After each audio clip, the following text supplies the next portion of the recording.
Hello, everyone, and welcome on into the Ben Drury Show. I'm your host, Ben Drury, and on today's episode, we're going to be focusing on college football and more specifically, the college football playoff quarterfinals. Now, I'm looking at my rundown right now, and we're going to talk about the 4 quarterfinal games in order that they will be played, and I haven't picked these games up until this point as we are going live on today's show. So you're going to be getting my picks live and in the moment. I haven't prepared picking these games. And so we're going to be talking about the Cotton Bowl, the Orange Bowl, the Rose Bowl, and the Sugar Bowl, giving some our thoughts on that, previewing the game. If you are picking the game, I'm going to be telling you the keys to be looking for and the things that each team needs to succeed in those matchups. But have no fear, ESPN is here, and no more HBO Max, TNT, or True TV for these matchups. You'll be able to watch them on ESPN, and make sure to subscribe to our channel right there down below for game analysis. So without further ado, let's get started with our first matchup of the quarterfinals,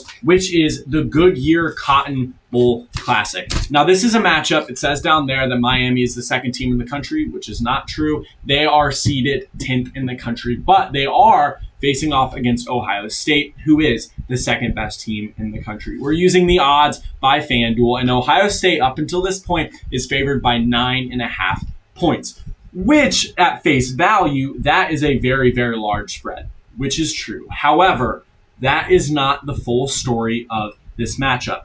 And according to the BTN, which you use often, the by the numbers ranking system, BTN expects this game to be a closer one. And we'll get into a little bit later what the BTN thinks about it. The over-under for this game is 42.5.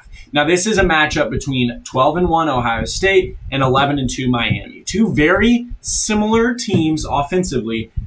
However, they do differ in some ways, and a lot of people have been saying, well, Miami gets the edge in this matchup because they are the more physical roster. However, that may not be the case, and I'm going to be giving you the keys for success, as I said, for both of these teams.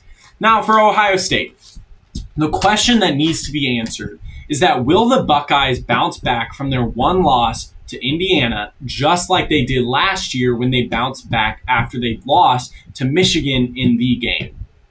Now, if I'm an Ohio State fan and Ohio State bounces back in this game and plays just like they did after beating Michigan, after losing to Michigan, then I would not be worried and I would be favoring Ohio State to win the national championship this year. However, that may not be the case. And it could very well turn out just like this matchup against Miami. This very well could go the same way as it did against Indiana earlier in the season, as if Miami is who they say they are on defense and on offense with a more physical and more strong offensive and defensive line, then this could be a very long ground and pound game for the Ohio State Buckeyes. Now, what does Ohio State need to do to succeed in this matchup? It's pretty simple. They need Julian Sayin to stay calm under pressure, and they need Julian Sayin to get the ball unharmed to their key playmakers, their key weapons, and that is Jeremiah Smith and Carnell Tate. Now, as I just alluded to, this very well could turn into the game against Indiana, where Julian Sayin was sacked 5 times in that matchup, more times than any other game this season for Ohio State. You know, there have been many times during post-game interviews, whatever it may be, where Ohio State, Julian Sayin, he comes out and his jersey is just clean and there's not a scrape on it whatsoever because his offensive line keeps him unscathed. That wasn't the case against Indiana, and that very well couldn't be the case, and that very well could be the case the same way for Miami in this matchup as well. And here's the thing, this is another crucial point for Ohio State. We need to find out in Ohio State, Ryan Day, all the coaches there, they need to figure out who is Ohio State in the playoffs. Last year, Ohio State was the bounce back team. They weren't a top seed. They had to host a first-round playoff game. They hosted Tennessee, and they blew the brakes off of the Volunteers.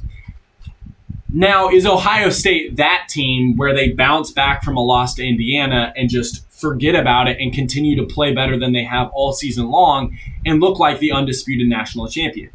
it is important that we figure that out. And how will they do that? It's by limiting Miami. And so on the other side of the ball, for Miami is going to be keying towards Carson Beck. And they are going to be looking for Carson Beck to have his best game of the season and truly get back to who he once was for Georgia in the years that he played for the Bulldogs. Now, I look at the game against SMU. I look at the game against Texas A&M last round. Now, from face value, that game against Texas A&M would be one of Carson Beck's worst performance all year long. Now, here's the thing. You got to look at those circumstances, the circumstances that he was playing in that matchup. Well, it was very windy. And when it's very windy, it's hard to call plays that favor a passing quarterback like Carson Beck when he is truly in his best football playing. Now, on the flip side of that, Miami needs to be aggressive in the passing game. They're not going to have to worry about wind in this game. They're playing in the AT&T Stadium, which, if you don't know, is a roofed stadium. Wind isn't going to play a factor here. So Miami needs to take the guardrails off, and they need to put Carson Beck in circumstances, in areas where he can succeed. And the ways he can do that is by being aggressive in the play calling. And also, it's going to be important for Miami to get the ball to Malachi Toney. Malachi Toney, freshman wide receiver, in my eyes, one of the best, if not the best wide receiver in college football. And he might be the best. He might be better. I just talked about Jeremiah Smith and Carnell Tate, but he might be better than them too. We'll see what happens in this matchup. However, it can't be a one-faced attack from Miami. And that's not just saying, oh, they need to run the ball just as good as they pass the ball, but it means that they need to look for more weapons than just Malachi Toney. And if they do that, they will have success in their game. And so, also, it is crucial that while this is Miami's first time playing in a physical matchup just like this, where they are, in some cases, physically matched up with the Ohio State roster, they also haven't played a team who is as offensively dominant as Ohio State is. They limit teams to very, very few points. They're ranked number one in almost all categories on defense, which, if I'm Mario Cristobal for Miami, and any coach for that matter, I would be very, very worried. However, I just laid out the steps where Miami will be able to have success in this matchup. And the final thing I'll say is, for both teams, style of play is very, very important. Who will win if this game is being pegged as a very, very physical matchup, with Miami thinking they have the more physical roster while Ohio State might think the opposite? Play into that. Miami probably wants this to be a fist fight, just like it was against Texas A&M, where they only put up 10 points, but they only allow 3. Ohio State thrives in those games as well. However, they do lose the close matchup against Indiana, but if you look at first game of the season, they limit Texas to just 7 points, and they win with just 14. So they are very good at winning those close matchups. And so it's going to be important which team can play better, which team can thrive in those circumstances when it is a fist match, when it's a fist fight, and they're going head-to-head, physical team to physical team. Now, that's enough on the Cotton Bowl, and now to the next matchup. So this is the Orange Bowl. The graphic is right this time, I promise. Oregon's favored by 2.5 points against Texas Tech. And so this is probably the closest matchup. This will be, in my eyes, the closest matchup. Obviously, looking at the spread, it's pretty easy for me to say that. But these two teams are very, very, very, very similar. And the thing that makes me think about this is that these two teams are the top 2 explosive offenses in the country. And I'll be transparent. In my shows earlier this week, I was completely wrong. I talked about how Texas Tech did not have that good of an offense, and truly this was just going to be a matchup between Oregon, who has a very good offense, against Texas Tech, who has a very good defense. However, both teams are good on both sides of the ball, and good in very, very similar ways. And we're going to get into those keys. And so the over-under in this game is 52.5. And the thing I look at for both of these teams is that, and actually more specifically for Texas Tech, is that you need to rely on the eye test. A lot of times people rely too much on the eye test, and this is one of those cases where it is crucial.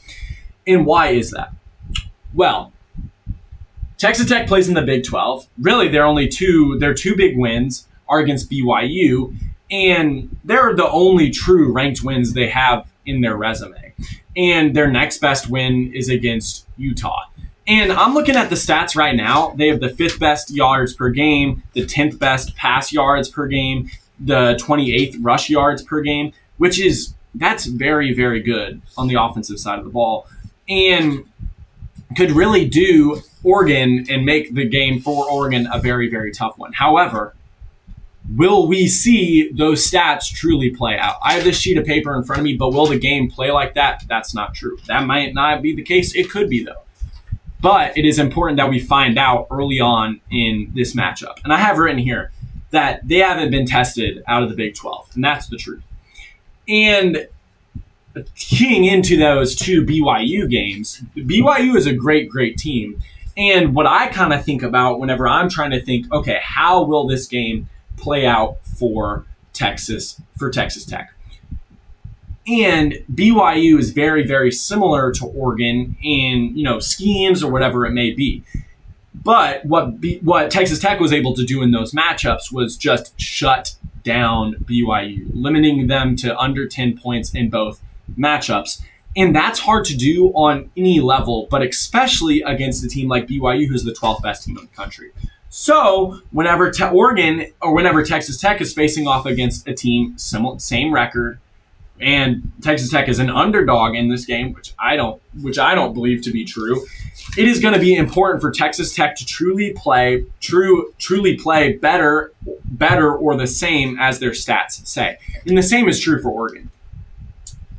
Oregon is they didn't have the most impressive start to the season. They playing in the Big Ten, and sometimes what happens with the Big Ten is whenever you have such a large league like the Big Ten, to say it for the third time in a sentence, whenever you have such a large league, it's hard to schedule schedules that are challenging all year round. And yes, this may tie into my SEC bias, which I do. I will say that to a certain extent, being a Mizzou fan. Whenever you have those circumstances, you're not always being tested and put in the best positions to truly prove how good of a team you are. And that was the case with Oregon. They blow out a bunch of teams early on just to, beating Montana State early in the season and all of these other, lower ranked, not ranked, but very, very, very bottom feeder teams in the FBS and sometimes in the FCS. But if you look at how they perform against those good teams, whether it be Indiana, where the host of College Game Day, I believe, Indiana comes on the road and beats Oregon by 10. And that's really one of the only things we can look at when looking at how good Oregon is this season and how good their resume truly is. So it will be important to see and to think about that. Now, the case is this, where oftentimes teams can kind of go on a run. And that's the good thing about how the college football playoff is set off now. If you're starting in the first round, you have to win 4 games to win a national championship. And that allows for a lot of growth. And Oregon has grown a lot this season through the weeks. And even if they have been playing lower tier teams, they have improved, fixing their weaknesses from the Indiana game and truly progressing. Now, the question is, will they progress through this matchup against Texas Tech? Or will they not be able to play well against a top tier team, which has been the case a few times during the season? And as I said just a little bit ago, both teams, and more specifically Oregon, need to forget about the stats and play their brands of football. And a specific example I would give for this is the Texas Tech defense. Now, if I'm Dan Lanning, one of the most important failures to escape in preparing for this matchup would be thinking too much about the success of Texas Tech's defense. Now, I'm looking at it, and Texas Tech has a top defense in the country. Not only statistically, but if you watch their defense, they're dominant and very, very good. And Dan Lanning in Oregon has 2 options. They can either, go into this game and see that and be, this is not going to be good. we're going into this matchup and we should be worried because they are a top team that we're not prepared for offensively. That's one side of the coin. However, the other side is the complete opposite. Oregon can go into this matchup saying the things I've just been saying, that, Texas Tech hasn't been tested that much. They haven't played a caliber of our team, and that will be important for Oregon's success in this matchup. Now, I'm now remembering that I forgot to pick the Cotton Bowl game, and I'll actually just quickly go back and discuss that game real quick, where just for a few moments, where I believe that Ohio State will win this game. I think they will. I think they've been very dominant. However, Miami is almost an instant pick and an instant thought in my mind of covering in this matchup. 9.5 points is too many points. And Miami will make this a close game.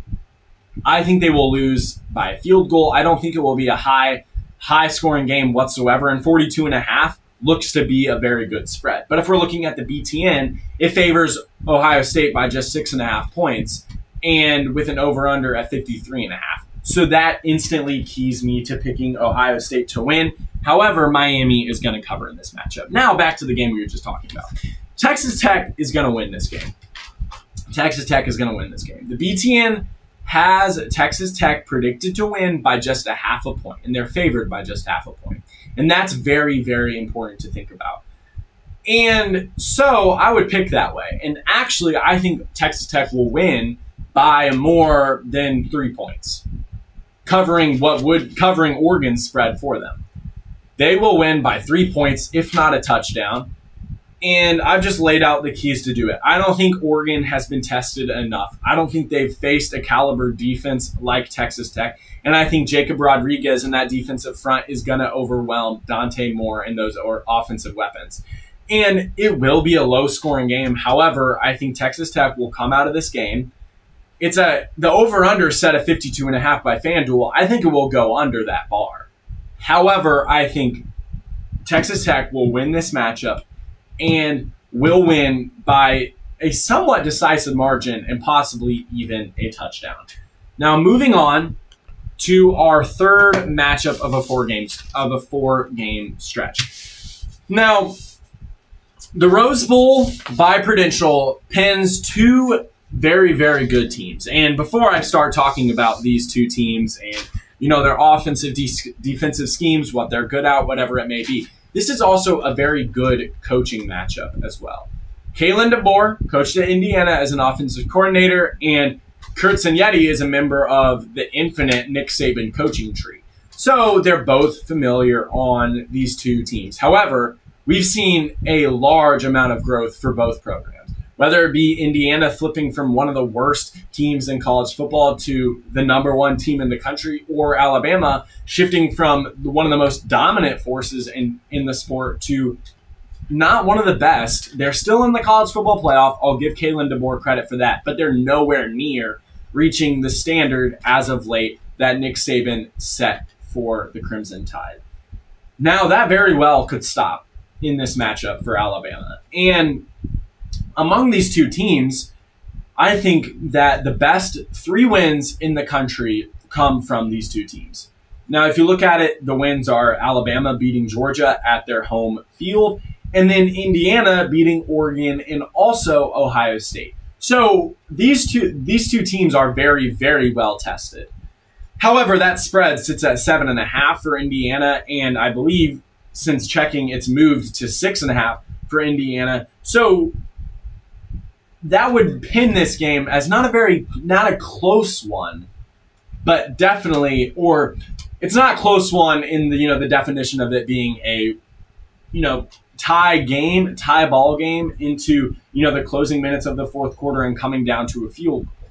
I think it kind of looks like the spread being put this way. This looks like maybe Indiana getting out to possibly a 2-touchdown lead, and then Alabama closing that lead to a 1 touchdown, and who knows what will happen. But what I do know is that the BTN, the by the number spread, does not favor Alabama in this matchup as much as some may think, or doesn't favor doesn't give Alabama as much credit as the sports books are giving them up until this point.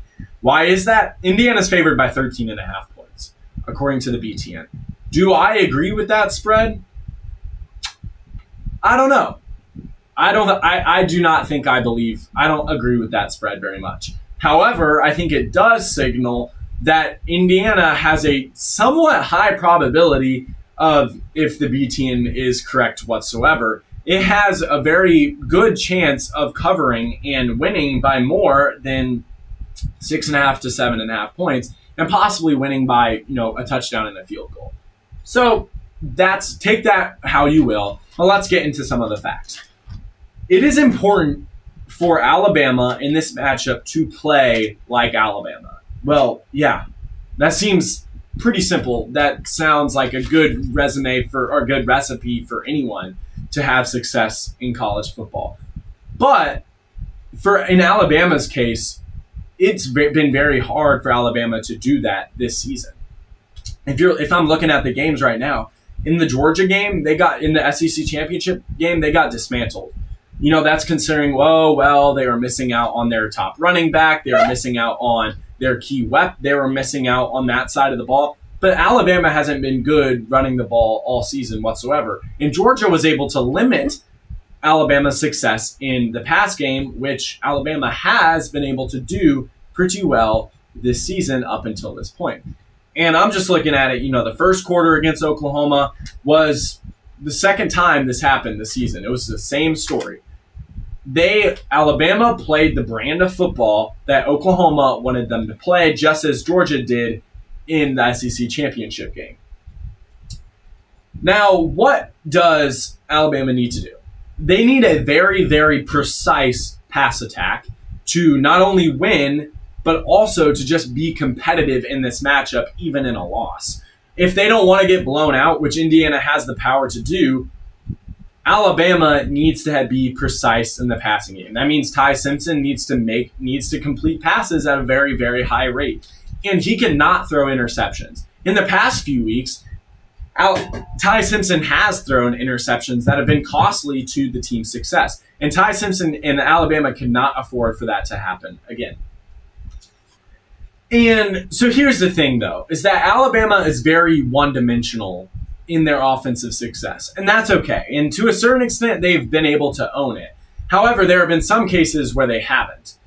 And the games I point to in that are those 3 losses, where the Georgia game and the Oklahoma game, and in those matchups, they were very one-dimensional, and they weren't good one-dimensionally. You can be a very good team and only be good in one facet of the game. That was not the case for Alabama in their losses. So how they're going to be able to do that is by being precise, as I just said, in that passing attack. And Ty Simpson cannot afford to make those costly errors in that area of the ball.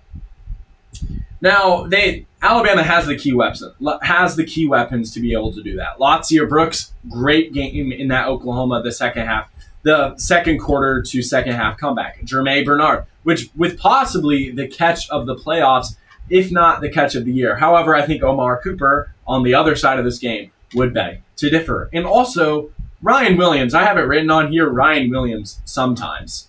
And that's how Ryan Williams has been this year. Sometimes he's came to play, sometimes he hasn't, and sometimes he just has not been able to do anything in football and on offensively and whatsoever. And that's led to Alabama not having the most success.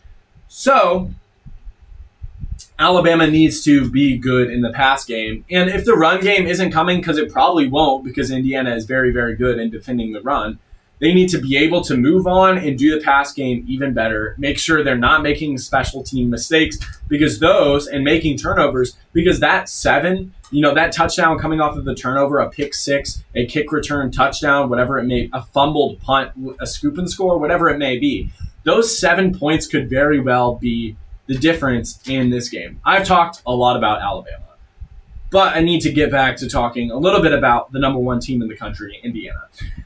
And they're the top team in the country for a reason. They're not just the top team because they beat the previous top team that being Ohio State, they are the top team because they deserve to be that way. They are, and some people may not be thinking about this game this way, but I see this matchup in a very similar light to the game between Ohio State and Indiana.